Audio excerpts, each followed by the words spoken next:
ئایا بەرزی چەورەکانی خوێن چ کارگەریەک لەسەر دەستە دروست دەکات؟ سەرەتا دەبێ بزانین 4 جۆر چەوریمان هەن.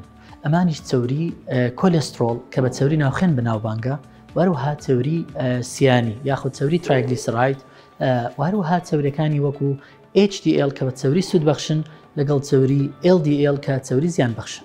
ئایا هۆکارەکانی کامانن؟ هۆکاری بۆ ماوەیی کە لە باوانەوە دەمێنێتەوە، هۆکاری دۆم بریتیە لە جۆری ژیانکردن کە پەیوەستە بە جۆری خواردن، خۆراکی ناتەندروست، وەروەها لە جۆری ژیانکردن و کەمی چالاکی وەرزشی.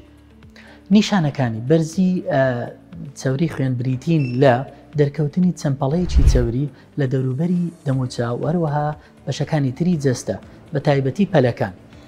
ئایا چارەسەر بۆ بەرزی چەورەکانی خوێن چییە؟